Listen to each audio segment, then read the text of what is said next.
Ceci est un livre audio autogénéré par Google. Une garde nationale pour la France. Histoire de la défense. Collection dirigée par Sophie de Lastour. Cette collection se propose d'étudier les différents aspects qui composent l'histoire de la défense. La guerre, la technologie, la sécurité n'ont cessé de se transformer, de se construire et même de se détruire les unes par rapport aux autres. Elles sont en perpétuelle mutation. L'apparition de nouvelles menaces a toujours conduit les sociétés à tenter de s'adapter avec plus ou moins de succès, et parfois à contre-courant des idées reçues. Des questions seront soulevées et des réponses données, même si beaucoup d'interrogations demeurent. L'histoire, la géographie, le droit, la politique, la doctrine, la diplomatie, l'armement sont tous au cœur de la défense et interfèrent par de multiples combinaisons. Ces sujets contribuent à poser les défis et les limites du domaine de la défense à travers le temps, en replaçant les événements dans leur contexte. On dit par exemple que dans ce XXIe siècle naissant, les guerres entre États sont en train de devenir anachroniques au bénéfice de conflits tribaux ou religieux, mais seules des comparaisons, des études détaillées qui s'étendent sur le long parcours de l'histoire permettront de le vérifier. Déjà paru. Souvenirs croisés de la Première Guerre mondiale, correspondance des frères Toulouse, 1914 à 1916 et souvenirs de René Tognard, 1914 à 1918, 2008. Général Maurice Schmitt, la deuxième bataille d'Alger 2002 à 2007, la bataille judiciaire 2008. Dominique Carrier, on prend nos cris de détresse pour des éclats de rire, André Tanquerel, lettre d'un poilu 1914 à 1916, 2008. PPAPADRAME, l'impérialisme colonial français en Afrique 2007. Marcelin DE accent aigu Fourneau, l'Espagne de Franco pendant la Seconde Guerre mondiale 2007.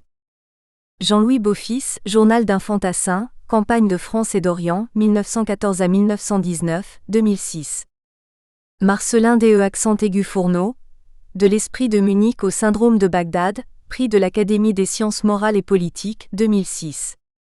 Hartmut Petri, journal de marche d'un fantassin allemand, 1941 à 1945, 2006.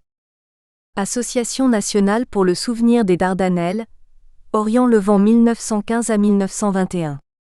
Ce que les combattants ont écrit, prix Lyotet, 2005. S'il s'agit de garder, gardez avec force. Sun Tse, l'art de la guerre. PREFACE. De Monsieur le Président. Hubert Haenel. Décembre 2009. La suspension de la conscription et la professionnalisation des armées en 1996 ont profondément modifié l'organisation de la défense de la France et la place et le rôle joué par la réserve militaire au sein des forces armées. D'une réserve de masse, issue des anciens appelés du contingent, destinée à la défense du territoire, la France est passée à une réserve de volontaires sélectionnés apportant une contribution importante aux différentes missions de l'armée professionnelle et de la gendarmerie. Les réserves fournissent un surcroît d'effectifs appréciable lors des périodes pendant lesquelles l'activité devient plus intense, qu'il s'agisse de manœuvres ou d'opérations militaires, en France comme à l'étranger. Les réserves constituent également un réservoir dans lequel les armées savent pouvoir compter, dans l'hypothèse où une menace grave et subite viendrait à planer sur le pays, ou pour certaines fonctions spécialisées. Dans les États où les armées sont entièrement professionnalisées et comparables à la nôtre, les réservistes ont toujours formé, dans l'armée des États-Unis ou dans celle du Royaume-Uni, des unités combattantes déployées en première ligne. Dans un contexte géopolitique en pleine évolution, dans lequel la France pourrait être confrontée à une grande variété de menaces, et compte tenu des fortes contraintes budgétaires qui pèsent sur notre pays qui rendent difficile l'entretien d'une armée permanente nombreuse et bien équipée, le recours à la réserve paraît indispensable pour permettre de défendre notre territoire et nos intérêts. Ce n'est pas par hasard si le dispositif des réserves est apparu en France en 1872, 2 ans après la défaite de la guerre de 1870, pendant laquelle l'absence d'une réserve s'est faite cruellement sentir. Depuis la suspension du service national, La réserve opérationnelle et la réserve citoyenne des forces armées sont également considérées comme le mode d'expression privilégié du lien entre la nation et son armée. La loi du 22 octobre 1999 portant organisation de la réserve militaire et du service de la défense, modifiée par la loi du 18 avril 2006, constitue le texte de base de la réserve militaire. Partie intégrante des forces armées, les réservistes opérationnels des armées et de la gendarmerie nationale complètent utilement les capacités des unités d'actifs des armées et de la gendarmerie nationale, sur le territoire national comme en opérations extérieures. En 2009, la réserve opérationnelle dans les armées s'élevait à près de 34 000 volontaires. La réserve opérationnelle de la gendarmerie nationale comptait, quant à elle, près de 27 000 volontaires. Ainsi, au total, on compte actuellement plus de 60 000 réservistes opérationnels. La réserve citoyenne, formée de volontaires bénévoles, est chargée d'entretenir la culture de défense et forme un relais utile au sein de la société. La réserve citoyenne des armées comptait environ 2200 membres, et celle de la gendarmerie un nombre équivalent. Les conclusions du livre blanc sur la défense et la sécurité nationale, et notamment la réévaluation du contrat opérationnel et des moyens humains des armées, ont entraîné une nouvelle orientation concernant le format et la politique d'emploi de la réserve. L'enjeu principal est de rechercher, à terme, la constitution d'un socle de réservistes moins nombreux mais plus spécialisés, mieux formés, gérés selon les mêmes principes et par les mêmes structures que le personnel d'active et utilisés en dehors des fonctions de soutien général. À la suite des recommandations du livre blanc, la loi de programmation militaire 2009 à 2014 du 29 juillet 2009 fixe comme objectif de disposer de 40 000 réservistes opérationnels en fin de programmation, avec un taux d'activité moyen de 25 jours par an pour ce qui concerne les armées. Concernant la réserve opérationnelle de gendarmerie, l'objectif reste de parvenir à une réserve opérationnelle de premier niveau comportant 40 000 réservistes en 2012, servant en moyenne 27 jours par an contre 27 000 actuellement. Rappelons que la précédente loi de programmation militaire prévoyait une cible de 100 000 réservistes à l'horizon 2012. Par ailleurs, force est de constater qu'aucun dispositif de financement n'est adossé à la réalisation de ces objectifs. Concernant les armées, l'enveloppe annuelle allouée à la réserve prévue par la loi de programmation triennale est d'un montant identique à celle des budgets 2007 et 2008, soit environ 76 millions d'euros, tandis que la dotation allouée à la réserve de la gendarmerie reste stable à 41 millions d'euros en 2010. Ainsi, les objectifs fixés, même révisés à la baisse, concernant la réserve paraissent aujourd'hui difficilement atteignables en raison des contraintes budgétaires. Mais surtout, au-delà des moyens, on peut regretter l'absence de véritable réflexion sur la place et le rôle joué par la réserve. Quels sont les objectifs assignés aujourd'hui à la réserve ? Comment valoriser leur rôle au sein des forces armées et dans la politique de défense et de sécurité nationale ? Comment entretenir l'esprit de défense et renforcer le lien entre la nation et son armée ? Ces questions n'ont pas véritablement reçu de réponse jusqu'à présent. C'est dans ce contexte que s'inscrit le présent ouvrage de Xavier Lavie intitulé « Une garde nationale à la française ». Cet ouvrage se veut une contribution au débat sur la nécessité de renforcer la réserve militaire de manière à participer à l'effort de défense et de sécurité intérieure de la nation, en substituant au système actuel des réserves celui d'une garde nationale à la française, ayant existé en France entre 1789 et 1871. L'auteur, diplômé de l'école d'état-major, ancien officier d'artillerie d'active, présente un profil intéressant, puisqu'il combine une approche théorique, étant titulaire d'un doctorat en histoire militaire et d'études de la défense, et une connaissance pratique, en sa qualité de lieutenant-colonel de réserve opérationnelle dans la gendarmerie, chargé des réserves citoyennes. Après avoir rappelé la place actuelle de la réserve au sein des forces armées en France, avec une vue comparative de plusieurs pays étrangers, comme les États-Unis, le Royaume-Uni, l'Allemagne ou la Suisse, l'auteur développe une argumentation convaincante et bien documentée sur l'idée d'une transformation de la réserve militaire en une garde nationale. À la fin de cet ouvrage, fort bien écrit, L'auteur fait même figurer le texte d'un projet de loi portant création d'une garde nationale, qui pourrait servir utilement de base à une initiative législative sur le sujet. Ayant moi-même remis en 1993 un rapport au Premier ministre sur le rôle de la réserve, en tant que parlementaire en mission, portant sur le plan de valorisation des réserves, un deuxième souffle pour les armées. Je ne peux que me féliciter de cette importante contribution à la réflexion du rôle de la réserve militaire au sein de la défense et au service du lien entre la nation et son armée. Une réflexion sur la place et le rôle de la réserve apparaît aujourd'hui nécessaire.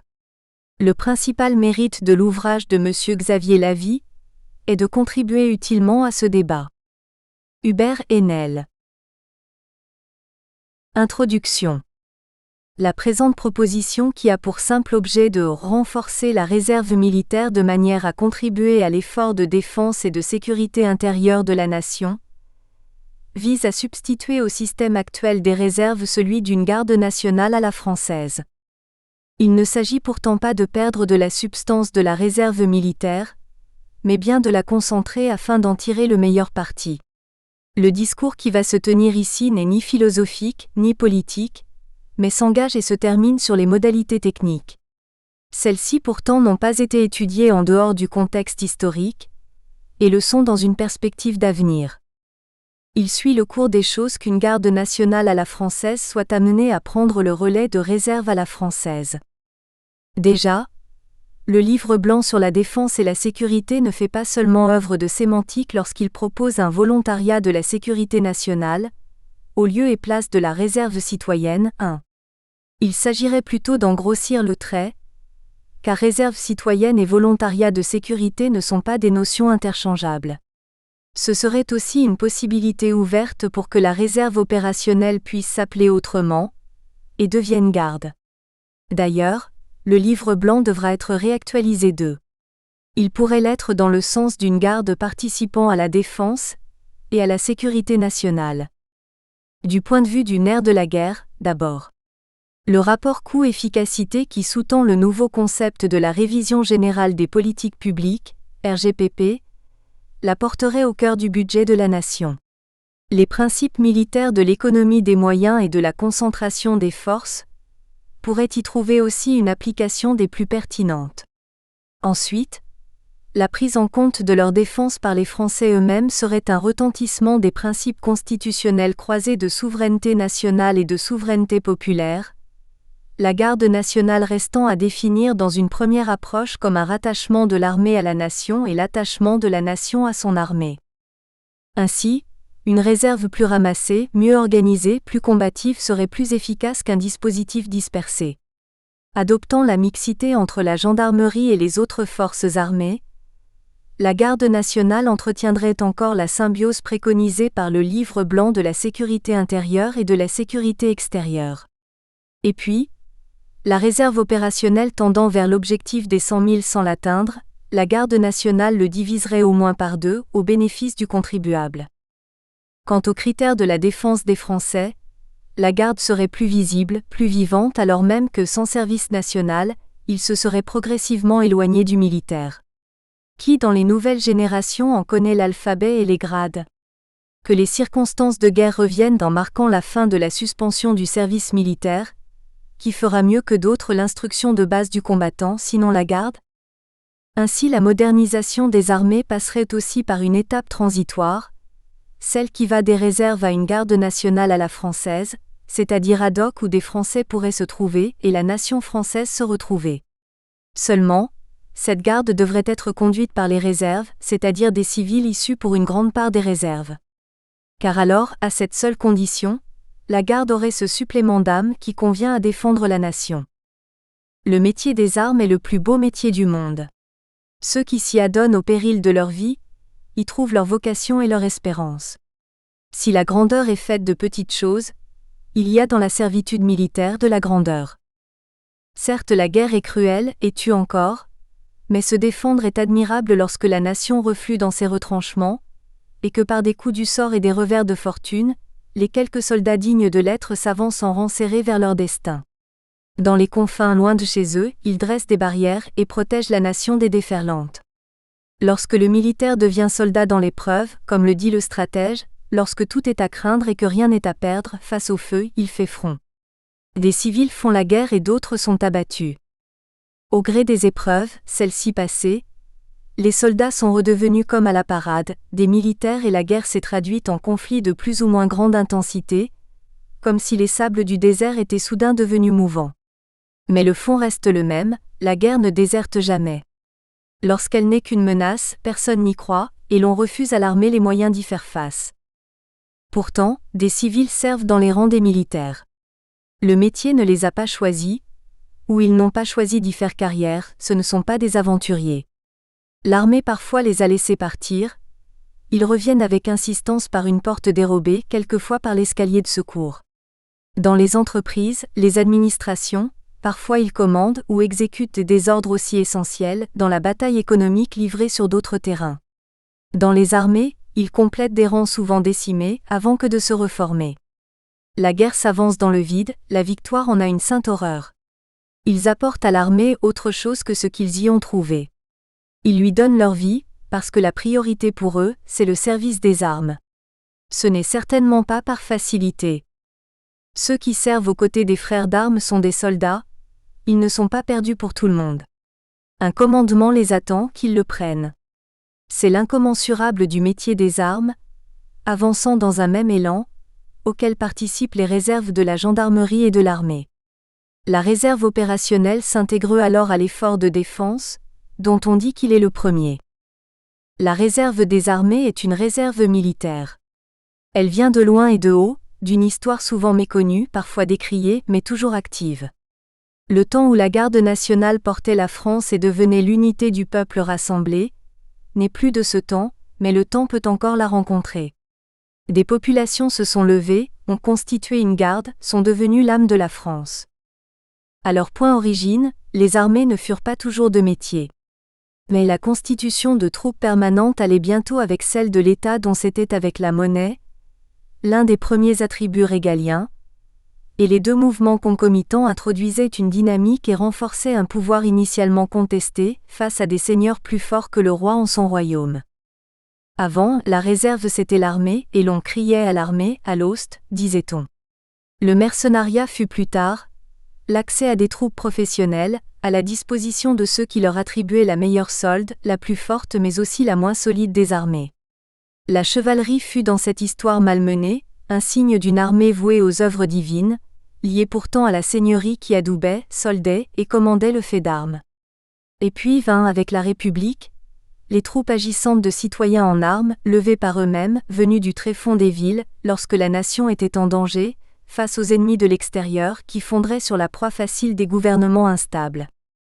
Extraite des profondeurs de l'histoire et soumise à ses vicissitudes au gré des événements, la garde nationale aura marqué autant les esprits que les corps dans sa participation aux côtés des armées de la France. Dans la bataille, on ne départageait plus les troupes les plus aguerries en se partageant les drapeaux pris par le sang versé. Elle fut corps et âme, avec ceux qui défendirent la nation aux temps brutaux et immémoriaux, l'armée de la France. En Amérique, sur l'autre rive, elle a fait corps avec une tradition militaire commencée depuis Washington et l'indépendance, avec Lafayette, le Français le plus reconnu outre-Atlantique, dans une certaine idée que se faisaient eux-mêmes les Américains des États-Unis. La France avait donc participé à cette idée de garde levée par la nation en armes. La garde nationale a préservé avec les temps délétères et les heures de gloire, dans toute leur solennité, l'unité des États-Unis, en leur restituant la fonction de protéger le peuple. Qui peut mieux le protéger des autres et de lui-même que lui seul? La garde est devenue avec le temps le rempart contre les aspirations de ceux qui en eurent voulu au régime des pères fondateurs. Rempart au même titre que la Cour suprême, contre les attaques portées au régime constitutionnel américain. Sans la garde, que deviennent les institutions malmenées et ce commandement en chef du président élu? La garde nationale est alors d'évidence lorsqu'elle induit la défense de la cité. Comment faire partir de la cité ceux-là même qui la défendent? Comment faire partie de la cité sans la défendre? Depuis les Grecs, hormis l'armée qui souvent se bat hors des enceintes, la défense de la ville appartient à ceux qui y vivent et la font prospérer. Que l'on retire ce droit vital, et la cité est en péril. L'histoire en est la mesure, l'avenir en devient la force. Il ne s'agit pas d'une force secondaire, mais d'une force qui seconde, qui est la seule qui reste, du droit à la force lorsque la patrie est en danger. Or le danger qui rôde a besoin de chercher une âme qui trouve à s'exercer, et cette âme fera corps avec une garde nationale, flambeau toujours allumé, jamais éteint. D'autres systèmes ont été mis en avant. La garde nationale représente néanmoins un atout maître, non seulement dans un sens strictement militaire, mais aussi dans la relation du politique et des armes. Au temps d'une suspension de service national, la garde ne transige pas avec l'idée. La garde nationale représente alors ce droit inextinguible, de participer à sa propre défense. En effet, la contrainte légitime appartenant à l'État trouve son corollaire dans la défense des citoyens eux-mêmes lorsque les circonstances l'exigent. Au premier chef, la garde nationale constituerait bien l'organisation de cette défense. Mais il appartient à l'État de l'organiser. Les réserves de l'armée se distribuent à partir des lois et des règlements qui les régissent. Or déjà, ces réserves n'obéissent plus à la même définition originaire, celle qui transitait entre les armées et la nation tout entière, dans l'effort de la défendre. D'abord, parce que les armées ne sont plus des armées de masse depuis bien longtemps et le jeu des rôles en est faussé. La professionnalisation est passée par là. Ensuite, il s'agit de la nation. Écrite en lettres de sang avec une majuscule patriotique, elle n'est plus la même si l'on se réclame d'elle. La substance a changé, alors qu'il reste toujours cette idée consubstantielle à la nation que l'on retrouve depuis son origine, celle de vivre ensemble que la collectivité honore au chant de ceux qui sont tombés. La France a changé, et certains ne s'en sont pas aperçus ou feignent de ne pas s'en apercevoir. Le changement les rattrapera plus vite qu'il ne le faut, pour qu'ils prennent les dispositions nécessaires à leur fin. Qui détient la force et qui donc maintiendrait le pouvoir ? L'histoire démontre que l'on est vite hors jeu militaire, et que les politiques désemparés seront les premiers à s'en rendre compte. Face à la forte réserve de la gendarmerie toujours force militaire, et les réserves des armées, avec leur profession de foi de défense et de sécurité nationale issue du volontariat, qu'évoque d'un coup cette expression militaire de garde nationale. La question est en suspens pour certains, évidente à d'autres. Mais il faut déjà se garder à ce stade de l'entourer seulement de l'aura du passé.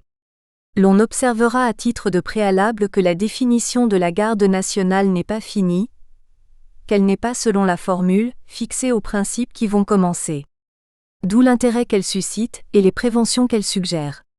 Une garde, certainement, mais sa définition ne devra pas être comme la réserve, à lire entre des lignes juridiques, de textes remis à plus tard, à qui l'on pourrait faire le procès de leur insuffisance.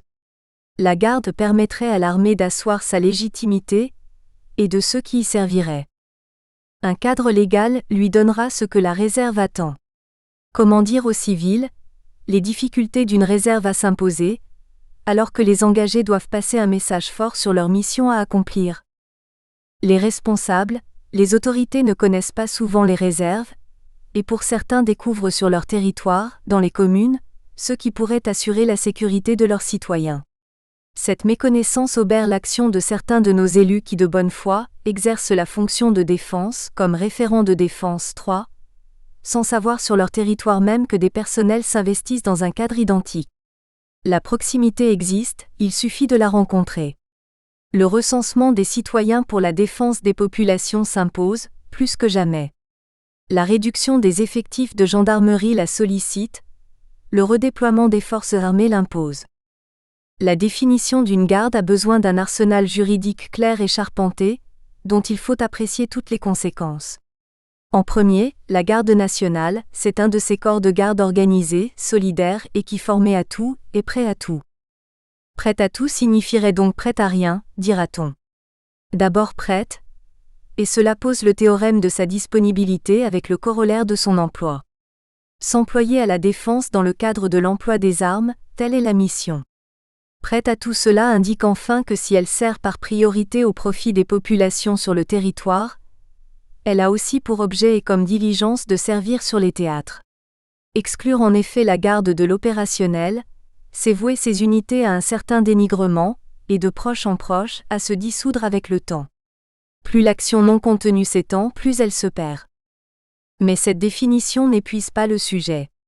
La garde marque des points dans la cohérence de l'action armée conjointe, dans la gestion des effectifs de réserve, et deviendrait par son adoption, si elle était approuvée, cet acte condition de la nouvelle donne de défense et de sécurité, dans la formulation nouvelle de l'une et de l'autre, dans leur liaison même, au cœur du contrat opérationnel nouvellement souscrit que reprendront avec leurs avenants tous les contrats opérationnels en cours et à venir.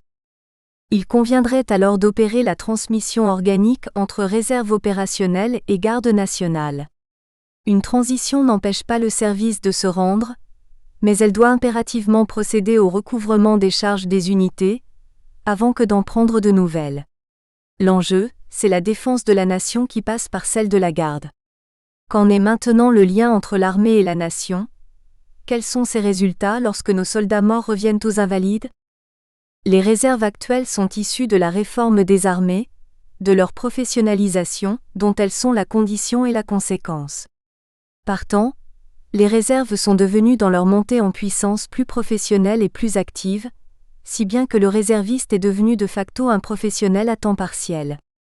Mais l'atténuation retentit aujourd'hui sur le caractère professionnel du service des armes, proprement dit. Agir en professionnel est la marque déposée que doivent satisfaire les unités d'actives, mais il n'y a pas d'exclusive, alors que les réserves rempliraient les mêmes critères de capacité. Mais si la part de la profession de foi est totale, celle de la profession des armes reste relative à la profession civile exercée, ou aux activités civiles à la marge, voire à pas d'activité du tout. Adossée à l'armée de métier, la réserve constitue ce qui permet à l'actif de développer pleinement son effort. Elle lui donne corps. Dans la double détente que constitue sa participation à l'efficacité de l'active, et à la sienne en nom propre, elle est en quelque sorte une garantie de capacité opérationnelle. Mais cette capacité devra à l'avenir être mesurée, étalonnée, selon ses critères propres, certainement plus exigeants. En réalité, l'engagé spécial dans la réserve de ce jour demeure un professionnel à temps tout court. Ce temps court lui est compté, mais il est à plein temps. À considérer le recrutement des armées d'actifs pour des carrières essentiellement courtes et qu'une partie des effectifs est amenée à rejoindre la réserve, la disponibilité des retraités des armées et de la gendarmerie survenant après la carrière pour la formation des plus jeunes, l'on voit bien que le différentiel entre l'active et la réserve s'atténue encore. Par ailleurs, le volontaire des réserves, engagé pour 5 ans, peut exercer une spécialité approchant du militaire dans le civil, et même s'il se retrouve sans emploi, sa disponibilité augmente d'autant et n'est relative qu'au service à prendre. Il y a donc une convergence manifeste entre les deux systèmes que l'on disait connexes, mais parallèles. L'active et la réserve participant de jure et de facto à la puissance publique au sein du service public de la défense. Professionnel à temps escompté lorsqu'il est disponible, compté avec les autres activités civiles à assumer au jour le jour et décompté a posteriori, en tenant bien compte des services réellement pris, l'engagé à servir dans la réserve s'attache à son service, se rattache à une armée et se détache simultanément et provisoirement de son activité civile, non pas sans mal, mais en tout bien et pour l'honneur de la France. Que demander de plus à des personnes qui dépassent leur propre existence, pour aller vers l'intérêt suprême de sécurité des populations qu'elles côtoient dans la vie quotidienne, où chaque jour, des atteintes graves à leur intégrité physique et morale se produisent, au vu et au su de chacun? Lorsque les troupes partent en opérations extérieures, la réserve opérationnelle garde souvent la caserne ou le quartier, assure la sûreté des bases tout en poursuivant sa formation. Pour la gendarmerie nationale, elle permet de même le renforcement et la permanence du service. Elle est assise sur la disponibilité des engagés spéciaux dans la réserve. Elle devient l'un des gages essentiels de la continuité de la défense, à être debout. Ceci suppose une vocation forte et continue, et cette continuité est bien au cœur de l'action. À l'extérieur, pour ceux ou celles qui en ont fait l'expérience, elle s'inscrit dans le cadre opérationnel, s'intègre aux forces, même étrangères, tant et si bien que l'actif découvre souvent en fin de séjour l'identité militaire réelle de l'engagé dit réserviste ailleurs, avec cette facilité qui sied si bien aux catégorisations, fussent-elles parfois fondées. Il aura servi à côté de l'actif, dans les mêmes conditions, et sera considéré comme tel, mutatis mutandis. La réserve opérationnelle devient alors la mesure d'un professionnalisme. Le métier des armes peut être partagé avec ceux qui en font la profession de foi, et qui ne s'y retrouvent pas dans la vie quotidienne. Il y a une volonté de servir pourtant, et un chemin qui mérite d'être élargi vers une voie plus royale, celle de la garde nationale. Point de passage obligé de la réserve opérationnelle vers un lien plus fort, plus étroit, et plus visible, la garde nationale serait en effet un repère particulièrement marqué au cœur de la nation, qui passerait de la garde au drapeau à la garde du drapeau. La garde au drapeau serait dévolue à toutes les troupes, la garde du drapeau étant réservée aux professionnels de l'armée d'active, l'armée de métier. Mais le cœur du métier bat pour la sécurité nationale. La nouvelle implantation des armées en base de défense, l'accroissement relatif de la participation des civils à la fonction régalienne de sécurité, impose un nouveau système de rapport à la nation et à l'armée, qui justifie l'instauration d'une garde nationale. Il faudra bien se rendre à l'idée d'une garde. Ce ne peut pas être bien sûr une restauration. À quoi bon tenter de retrouver des espaces dans le passé, et du temps à prendre sur un présent dépassé? La garde devra être contenue dans son action pour satisfaire à l'exercice plein et entier de ses missions. Elle est toujours aux ordres et les applique, exécute avec la même application. L'équivalence des conditions qui l'obligent, avec les armées, sera respectée ou elle ne le sera pas. Le différentiel ne peut pas exister, sinon, c'est la cohérence même de l'institution qui est en jeu. Pas de jeu de rôle, mais des rôles précis et dévolus. La garde reprendra ses traditions hors du temps dans celui d'aujourd'hui, avec la fierté de servir dans cette glorieuse appartenance. Tout y conduit, sauf à vouloir se passer d'une sûreté modernisée. En ces temps de dispersion des menaces qui s'aiguisent pourtant, le rassemblement des efforts devrait marquer le siècle déjà commencé, retrouver des fondamentaux certainement perdus, dans des sables dispersés. Ces mêmes fondamentaux participent d'une défense retrouvée, celle de la nation. Qu'ils disparaissent, et c'est la nation qui est contrainte. La garde nationale n'est pas une force séparée des réserves. Ce sont d'abord les réserves qui la fondent, c'est à partir des réserves qu'elle se constitue. Les réserves ont évolué avec les régimes politiques, et ces régimes ont eu à faire face à de nouvelles menaces et de nouveaux types de conflits. Cette évolution des réserves a produit des sédimentations successives, et se poursuit jusqu'à maintenant. Tant en France que dans les pays occidentaux, elle est si prégnante que des armées de métier ou de conscription finissent paradoxalement par s'apparenter. Étudier ce processus revient dès lors à observer l'évolution des réserves, sous leur seul angle. Une réserve sans sa garde, en France comme à l'étranger proche, c'est une réserve incomplète, sans projection vers un avenir qui mènerait droit à la garde. Si bien que si la garde n'existait pas, il faudrait l'inventer. Pour que la réserve devienne une garde, et pour que la garde reste une réserve, il faut qu'elle adhère à une communauté militaire, qu'elle soit aux armées. Mais cela ne saurait suffire. Avant de faire la bascule, la garde doit prendre en compte, comme pour le dépasser, l'actif de la réserve opérationnelle dans son entier. Pourtant, le risque politique est là, l'ambiguïté initiale d'une force sur laquelle on pourrait avoir la main mise pour quelques desseins. Tentation pour toute force militaire d'ailleurs. Aussi convient-il d'en saisir les contours et d'en dresser les limites, afin qu'elle soit et seulement une garde de réserve. Alors, d'un point de vue strictement militaire, les armées françaises auraient une garde nationale en réserve. Commandée par des chefs en émanant, érigée en corps militaire, la garde nationale serait non plus un simple saupoudrage de réservistes dans l'armée d'active, mais un corps d'armée de réserve, comme les autres corps, avec sa nature propre. La garde nationale montrerait sa pertinence à être une réserve de corps d'active, non seulement dans le domaine militaire, mais dans le domaine civil, à partir d'un contrat opérationnel qui lui serait fixé comme aux armées. Elle deviendrait alors une réserve stratégique d'armée. Encore faudrait-il à ce corps lui donner une âme. Ainsi, à partir de limites fixées une fois pour toutes, la garde aurait capacité pleine et entière. Une garde nationale sans réserve aboutirait donc à employer toutes les réserves. Pour ce faire, il conviendrait de lui donner une doctrine d'emploi dont on peut déjà découvrir les lignes de force, tant en fonction des scénarios qu'avec des configurations à esquisser. Elle aurait pu déjà se rendre utile, car elle est de nature à fluidifier le dispositif national de défense.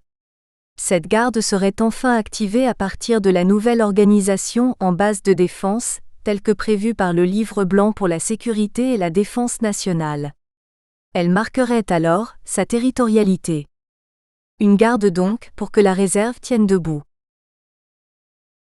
La réserve sans la garde. La réserve n'est pas une invention ex nihilo.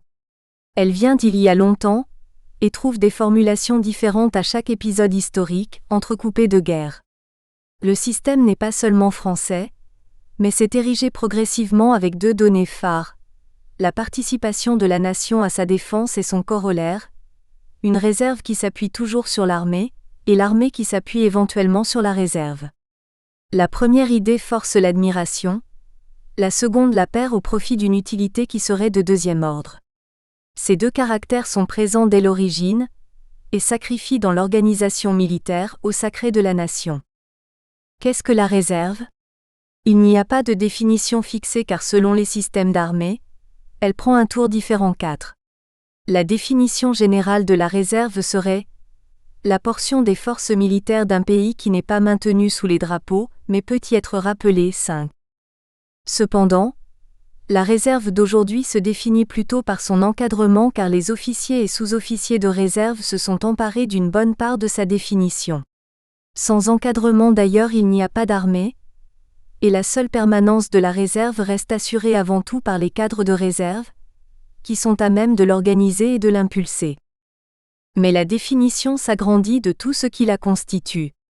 La réserve c'est d'abord un potentiel d'armée qui vient parfaire l'idée d'armée d'active, ou par délégation de souveraineté, le service des armes demeure le cœur de métier.